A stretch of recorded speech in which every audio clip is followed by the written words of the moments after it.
3 days into her second marriage, my ex-wife called me sobbing from a gas station off Chinden Boulevard, and I let it ring 4 times before I picked up. That's not me being cruel. That's me finishing my coffee. My name's Clifton Murphy. I'm 45 years old. I've lived in Boise, Idaho my whole life, and up until 11 months ago, I was married to a woman named Teresa. 14 years. A house in the North End with a porch swing I built myself. A dog named Eden who liked her more than me, which should have told me something a lot earlier than it did. Here's the part people always want to skip to. The part where she left me. But I'm not going to give it to you yet, because if I do, you won't understand why it hurt the way it did. And you definitely won't understand why the ending tastes as good as it does, so bear with me. This is going to take a minute. Grab a coffee. Or something stronger. I won't judge. Let's go back to the second Sunday of April, the year I turned 44. That's the day my heart tried to kill me on a bridge deck 40 feet above the Boise River. And my wife tried to finish the job 3 weeks later. 2 very different kinds of failure. Only one of them worked out for her. Temporarily, I run a small structural inspection firm called Murphy Infrastructure Consulting. We contract with the Idaho Transportation Department, a couple of counties, and a handful of private developers who need someone to tell them the truth about whether their bridge, their parking garage, or their fancy new pedestrian overpass is going to hold up a school bus or fold like a lawn chair. It's not glamorous work. I show up in a hard hat and steel toe boots. I climb around under things most people never look twice at, and I write reports that nobody reads until something goes wrong. It's also, and this is important, extremely profitable. Structural engineers who'll climb under a bridge in February are rare. The contracts we hold with the state alone clear my company well past $150,000 a year in my own take-home, some years more. I've got 2 employees, a truck that's older than some of my nephews, and a bank account Teresa never once asked to see, because as far as she was concerned, I played in the mud for a government paycheck. I let her believe that. My father built this company from nothing, with a slide rule and a stubborn streak, and the one thing he taught me before he passed was this. Money that gets discussed at dinner parties has a way of changing the people sitting at the table. I watched it happen to 2 of his own brothers. So I drove the old truck. I wore the same 3 flannel shirts on rotation. And I let Teresa think we were comfortable, not wealthy. I met Teresa Lang at a wedding in McCall, up at Payette Lake, back when I was 30 and she was 27. She had this laugh that turned heads across a room, and she noticed things. The fact I always ordered my steak medium instead of medium well. The fact I hummed old Fleetwood Mac songs under my breath without realizing it. We ended up at the same end of the reception table, and somewhere around the second round of drinks she leaned over and said, "You're the quiet one everybody keeps pointing at." Is that a compliment? Depends what you did. She grinned as the words left her mouth, and I remember thinking I hadn't seen a smile aimed at me like that in longer than I wanted to admit. I inspect bridges. Nothing scandalous. Mostly I just tell people whether their parking garage is going to eat their car. That's the least romantic sentence I've ever heard a man say to me at a wedding. Give it time, I told her. I've got worse ones. She laughed, that same laugh, and asked for my number before the cake was even cut, which was a first for me. Because up to that point in my life, I'd been the one doing the asking, badly, and usually getting turned down.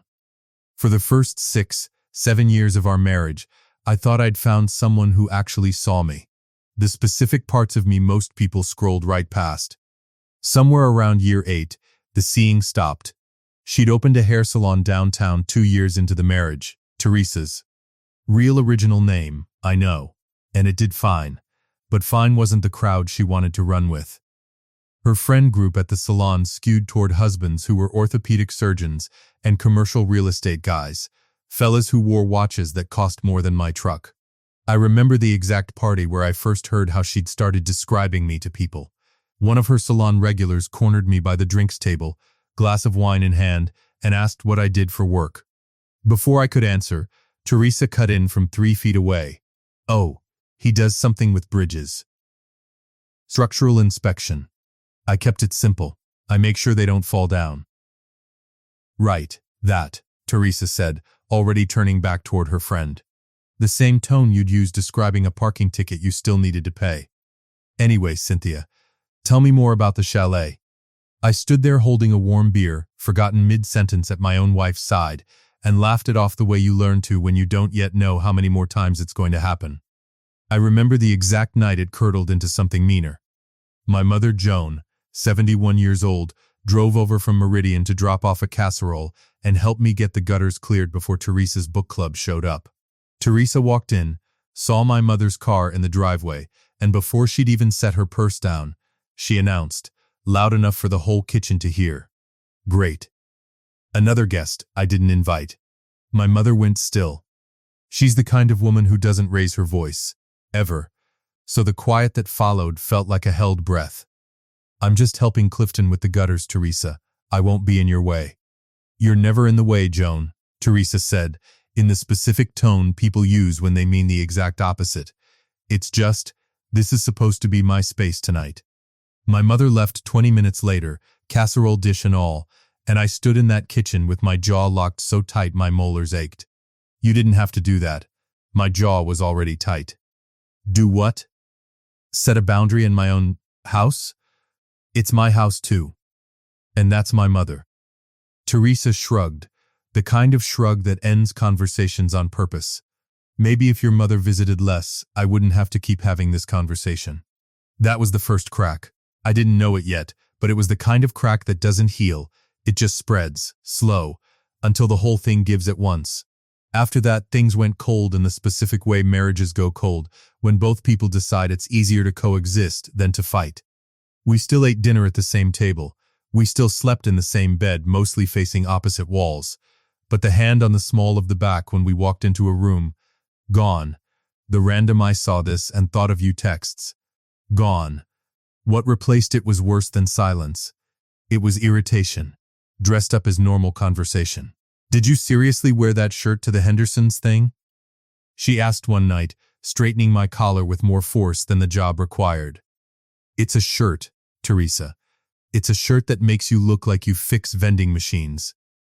I let that one go too. I let a lot of things go.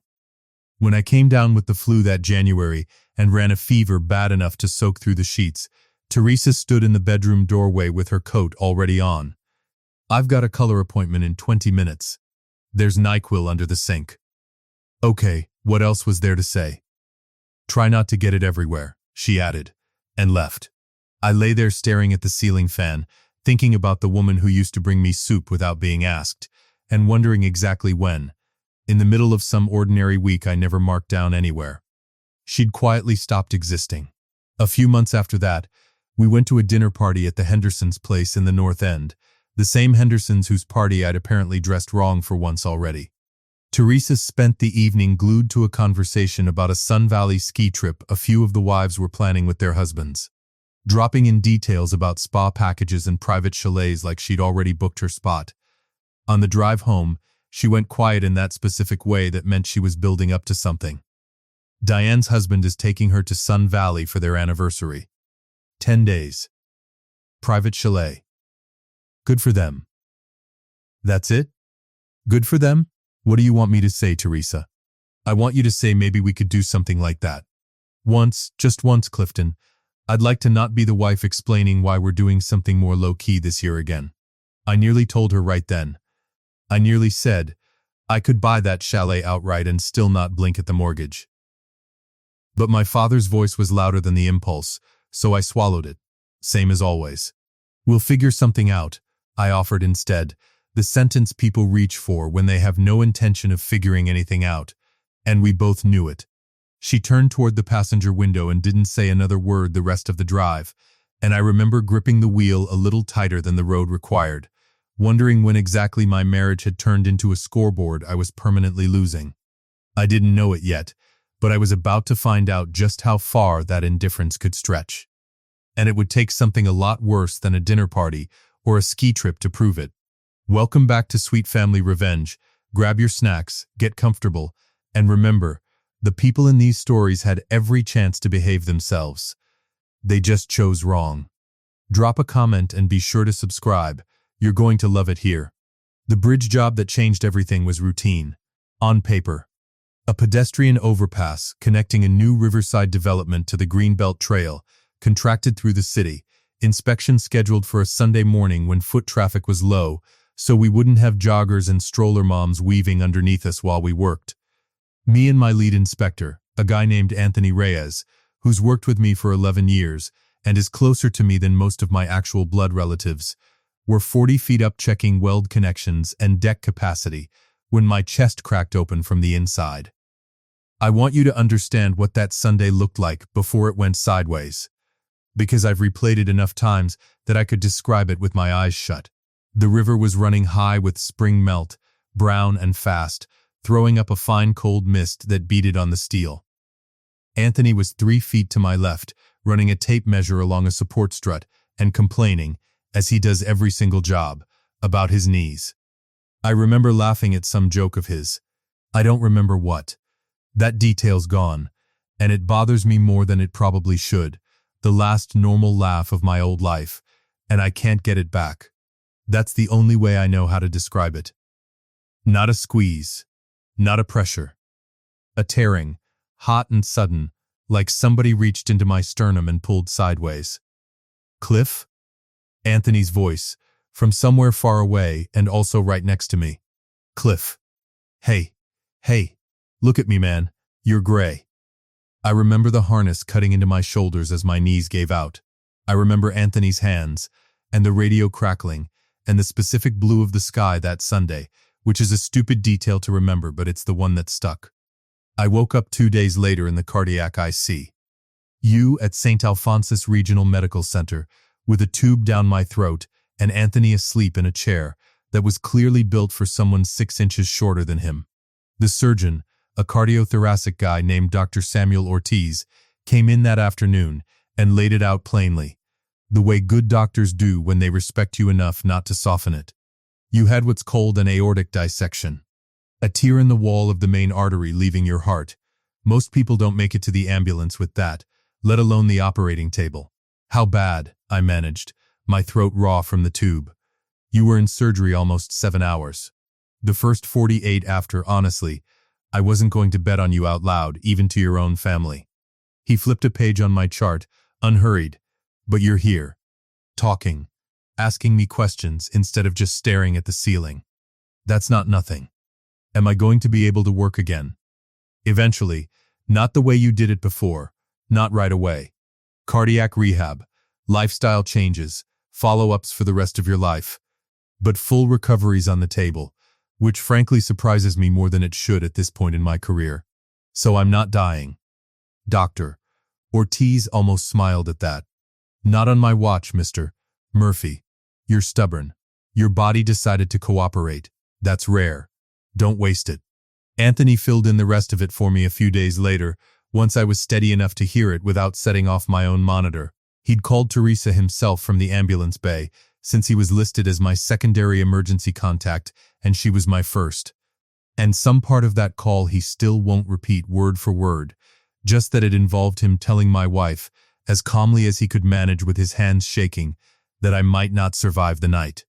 Teresa got to St. Alphonsus a little after 8 that evening. Before they could take me back for surgery, Dr. Ortiz needed consent from next of kin. Since I wasn't in any condition to sign anything myself, so he sat down with her in the family consultation room to walk through it. Anthony was in the hallway outside, close enough to hear most of it through the door. I need you to understand the risk here, Doctor, Ortiz told her, according to Anthony. This is a full aortic repair. Given the extent of the tear, survival odds through the night are not something I can promise you. I need your signature either way, but I also need you to be prepared for what tomorrow might look like. Anthony said Teresa signed without asking a single follow-up question. Not what are his exact odds, not what should I do if it doesn't go well, not even can I see him first. Just her signature, and then she asked the nurse where the nearest bathroom was. I didn't know any of this yet, lying unconscious on an operating table 40 feet of hallway away, but somewhere in that consultation room, my wife had already made up her mind that I was as good as gone. Here's the part that still sits wrong in my chest, worse than the surgical scar ever did. Teresa came to the hospital exactly twice in those first 2 weeks after I came out of surgery.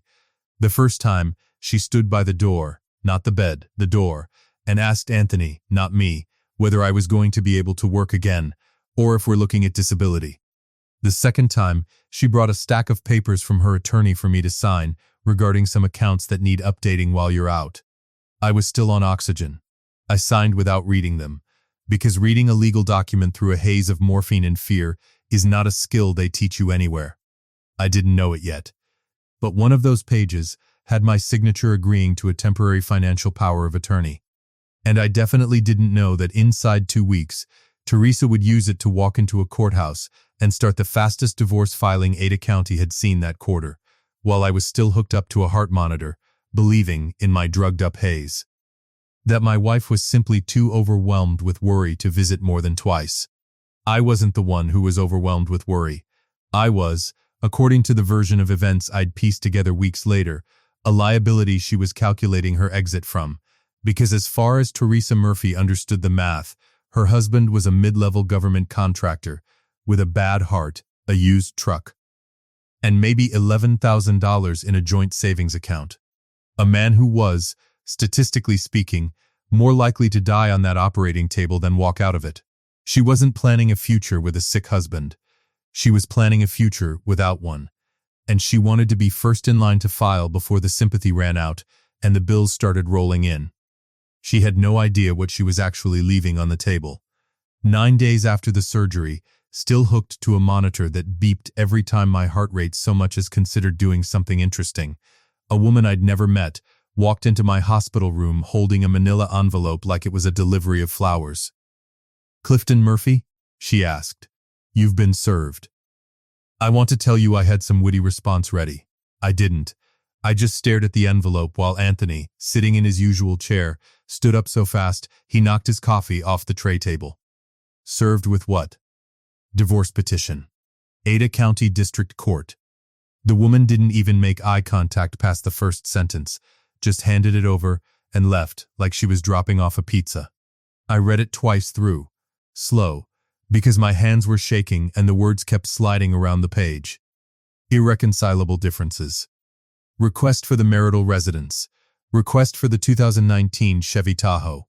A note that Teresa's attorney had filed for an expedited hearing given the petitioner's belief that respondent's medical condition may impact timely proceedings.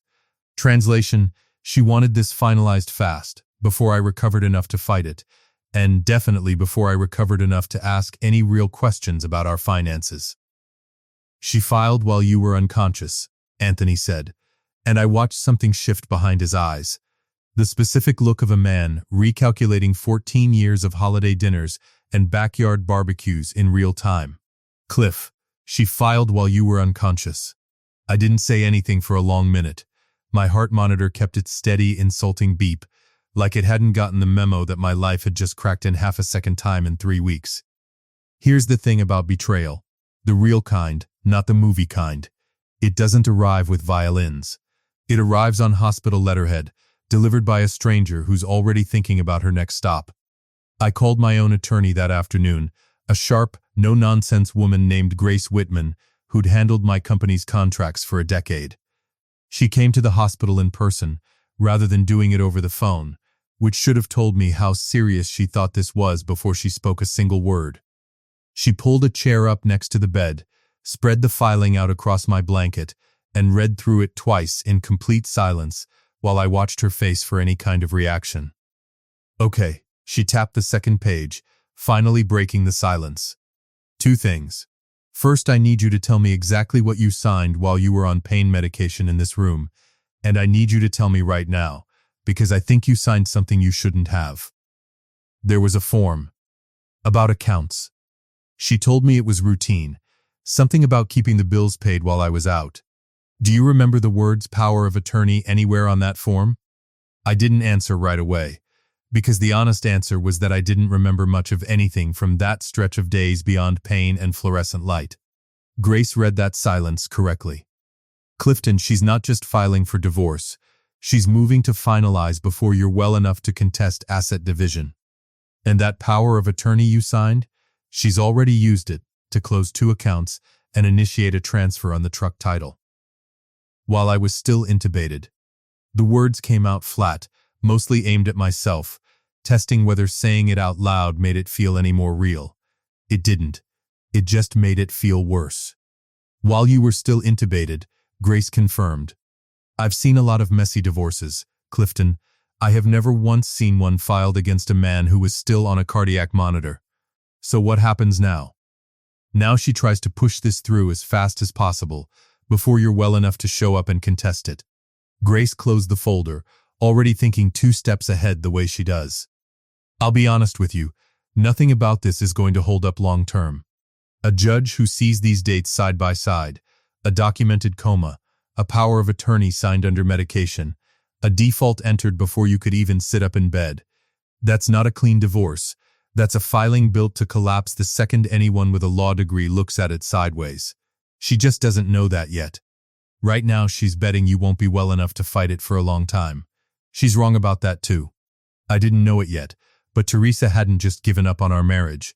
She'd made a calculated bet that I was a dying man with nothing worth staying for, and she was cashing out before the body was even cold. The finalization went through faster than Grace had ever seen, helped along by the fact that I was, medically speaking, in no condition to show up and contest anything in the first 2 weeks. By the time I was strong enough to sit up in a chair without the room spinning, Teresa Murphy legally became Teresa Lang again, keeper of the North End house and the Tahoe, having walked away with what she believed was the full extent of what 14 years had built. On paper, for now, exactly as Grace had predicted it would be. She had absolutely no idea that Murphy Infrastructure Consulting held a rolling 5-year state contract worth considerably more than the house, the truck, and her salon combined, because I'd never once let her see the actual books. My father's warning had done its job. She divorced a man she thought was broke and dying. She had no clue she'd just handed away her claim to something worth a great deal more. 12 days after the papers were served, I counted, because grief makes you a very precise bookkeeper, Teresa married a man named Walter Combs at a courthouse in Eagle, Idaho, a suburb just up the road from Boise. I found out about it from Anthony, who showed up at the outpatient recovery lounge, holding his phone out like it might bite him. Cliff, before you look at this, I need you to remember your blood pressure is a factor in your recovery right now. Anthony, what? He turned the screen around. A photo. Teresa in a champagne-colored dress, some silver-haired man in a linen suit beside her, both of them mid-laugh under string lights. Captioned new chapter, same sparkle. Who is that? Some part of me already suspected the answer wasn't going to be good. Guy named Walter Combs. Real estate developer. They got married yesterday. At the courthouse. I read the caption twice, then a third time, mostly to see if it would say something different if I gave it another chance. 12 days, Anthony. 12 days since the papers were served. I know. I'm still doing breathing exercises to sit up in bed, and she's already got a husband. Anthony didn't say anything clever back that time. He just sat down next to me, quiet, and let me stare at a phone screen for as long as I needed to. Walter, it turned out, was a real estate developer, 51 years old, silver hair. The kind of watch Teresa's salon friends' husbands wore. He'd been building a luxury townhome development along the Boise River called Rivercrest Landing, and from everything I pieced together later through Anthony's wife, Teresa had met him at a Chamber of Commerce mixer roughly 4 months before my surgery. 4 months. Do the math on that one yourself. I remember staring at that photo and feeling something I hadn't expected. Not rage. Relief, because for 14 years I'd wondered, somewhere in the quiet parts of my brain, whether I was the problem. Whether I was too boring, too plain, too unimpressive to hold on to. And here was my answer, time-stamped and posted publicly for the world to see. It was never about me being enough. It was about me being convenient, right up until I stopped being useful. I called my mother that same night, mostly because I didn't know who else to tell something like that to. Joan Murphy has never been a woman who raises her voice, and she didn't raise it then either, but I heard something in it go cold and flat in a way I'd never heard before, not even the night my father died. She married someone else. Already, not a question. She was letting the words sit in her own mouth first, the way she does when she's deciding how angry she's allowed to be. 4 months before my surgery, Mom, that's the part I keep landing on. 4 months. You're telling me she was seeing this man while you were still living under the same roof. Looks that way. There was a long pause. I cleared her gutters. Clifton, my mother finally said. And there was something almost disbelieving in it, like she was still trying to reconcile the woman who'd told her she wasn't welcome in her own son's kitchen, with the woman capable of this. I brought that woman a casserole, and she couldn't wait for me to leave. And this whole time, I know. You come stay with me the second they let you out of that hospital. I don't want to hear an argument about it. I didn't argue. I was discharged 3 weeks later with a chest full of titanium wire and a folder of cardiac rehab appointments, and I moved in temporarily with my mother in Meridian, because the North End house, the porch swing I built, the gutters my mother had helped clear, now belonged, on paper, to a woman who'd left me for a man in linen while I was still learning to breathe on my own again. I didn't know it yet, but Teresa's math had one enormous flaw in it, and it was about to come due, for both her and the man she'd traded me for. Cardiac rehab is slow, deliberate work, and it gives you a lot of time to think, mostly while walking on a treadmill at a pace that would insult a tortoise. Anthony came with me most Saturdays, sitting in a plastic chair by the window, pretending to read on his phone, while actually watching my monitor like he didn't trust the machine to do its own job. You've been awfully quiet. Anthony kept his eyes on his phone, one of those mornings, not looking up. Just thinking. About her? About how long I let myself get talked down to, without saying a word back. 14 years, Anthony. I built a whole company nobody could talk down to, and I let one person do it at my own kitchen table for over a decade. You loved her. I loved who I thought she was in year one. I'm not sure that woman ever really existed past the honeymoon. I watched the treadmill numbers climb, slow and stupid, 0.3 of a mile an hour at a time. Feels like recovering from 2 different surgeries at once. Honestly, one's on my heart, the other's on my pride. Anthony didn't say anything clever back that time, which for him is its own kind of respect. He just nodded and went back to pretending to read his phone. Close enough that I knew he wasn't going anywhere. I used those long, slow weeks to do something I probably should have done years earlier. I finally let Grace Whitman walk me through exactly what Teresa's rushed divorce had actually accomplished, legally speaking. Turns out, not much, in the end. Idaho courts take a dim view of asset transfers pushed through, while one party is medically incapacitated and represented under a limited power of attorney obtained under those circumstances. Grace filed a motion to reopen the settlement based on the timing, the medical records showing my incapacity, and the 2 account closures made without my informed consent. It wasn't a quick fight, but it was a fight I was going to win, and Teresa's new husband's attorney knew it the moment he read the filing. That, it turns out, was the least of Walter Combs' problems. Anthony called me about 6 weeks after Teresa's courthouse wedding, and I could tell from the first word he was trying not to sound as amused as he clearly was. You sitting down? I'm always sitting down these days, Anthony. Doctor's orders. Rivercrest Landing. Walter's big project. A whole section of retaining wall gave out behind Building 3 last night. Spring runoff. Dumped half the riverbank straight into the parking garage. Anybody hurt? No. Thank God. Empty garage. Middle of the night. But the county pulled every permit on the site this morning and ordered an independent structural review. They fast-tracked that permitting with some private firm. Not us, obviously. Anthony paused, and I could hear him grinning through the phone. Guess who the county's engineering board is recommending for that independent review? I want to be clear. I did not go looking for this.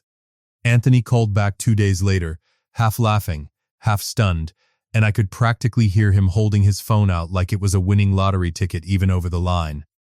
Cliff, you need to see who's asking the state for an emergency contractor list. I recused myself from that specific project. Obviously, conflict of interest is a real thing, and Grace would have had my head. But I didn't need to be the one holding the clipboard to watch it unfold from a safe distance. The review came back ugly.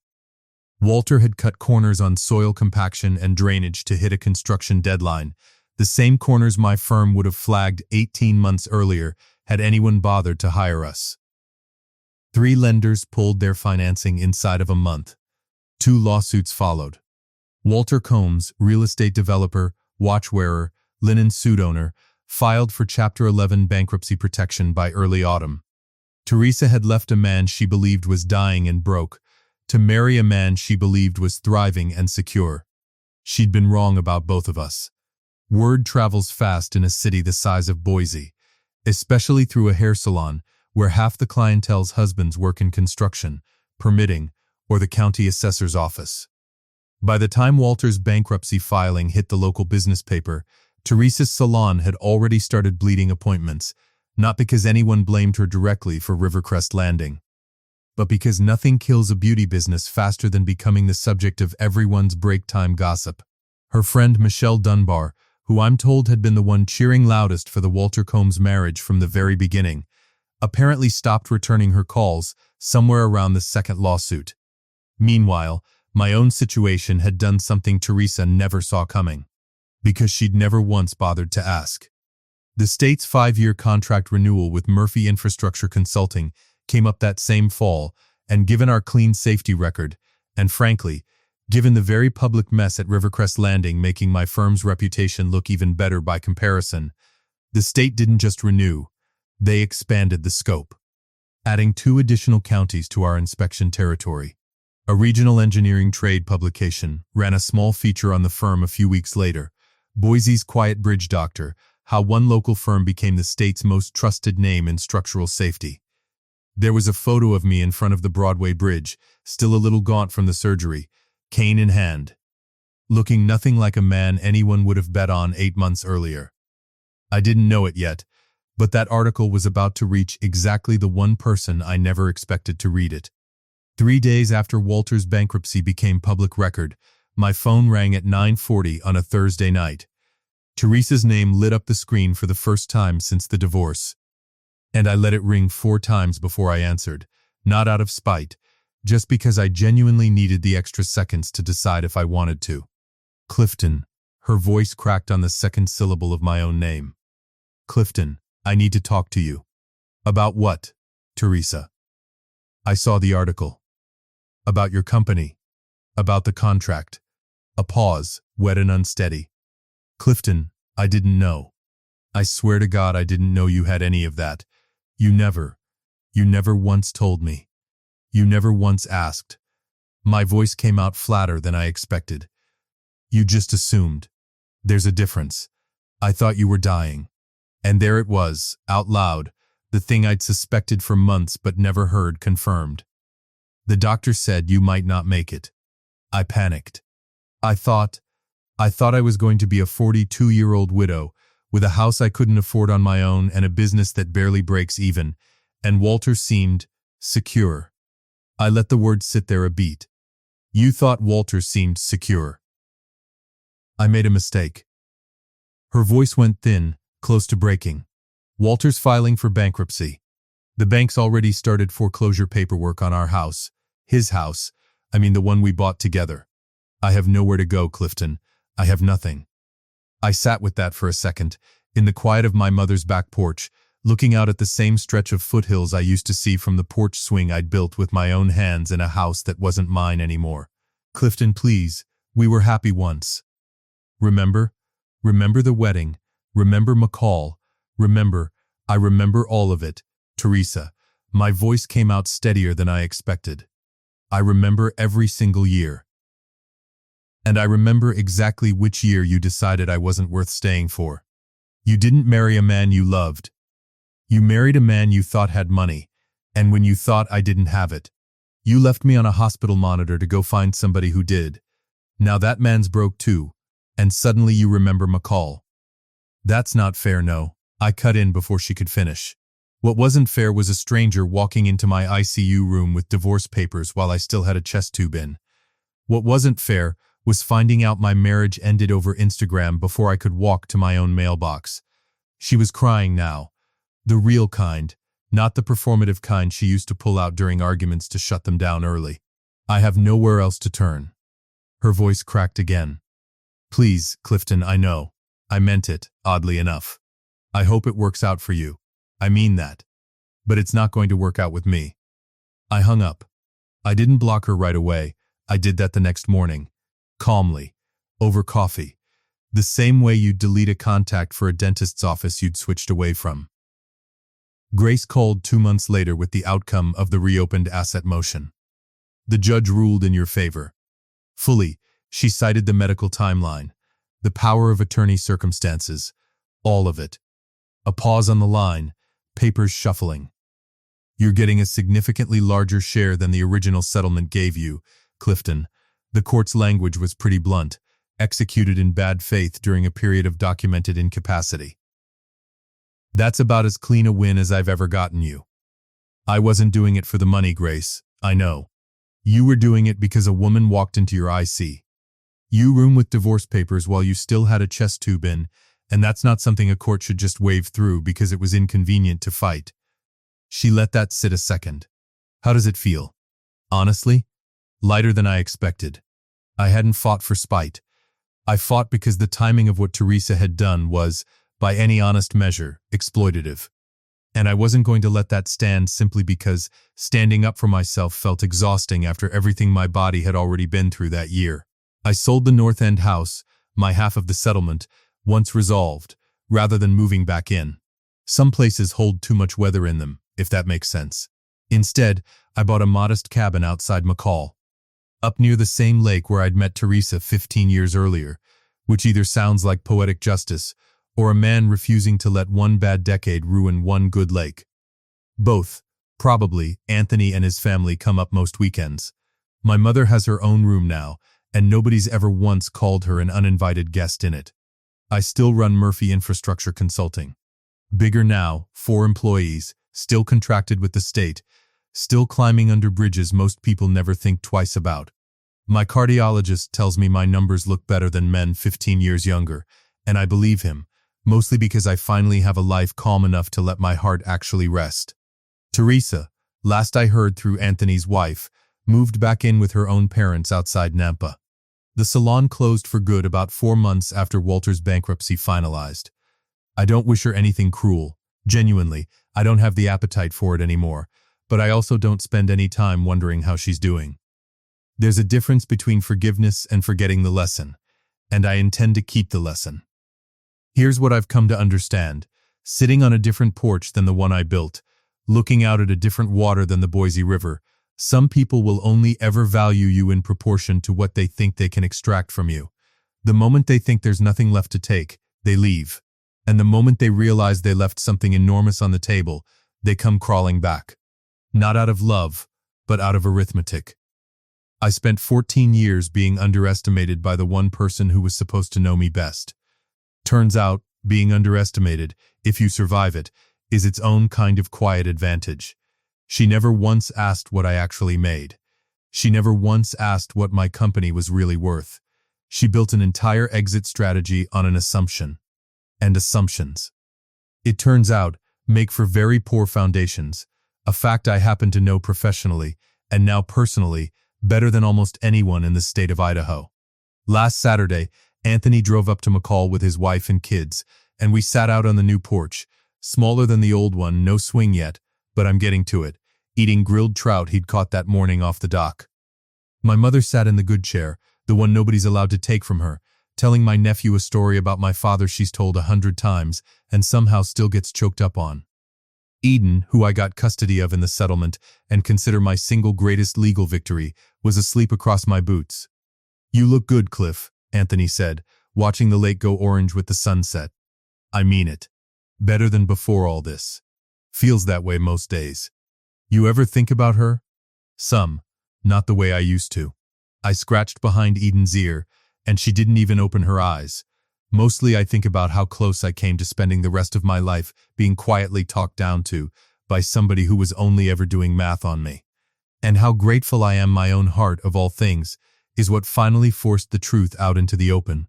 I didn't need her to see my worth to have it. I just needed to survive long enough to watch her realize hers was the only thing that had actually been fake the whole time." If you liked this story, join our community by hitting that like button and subscribing for more family-centered accounts like this.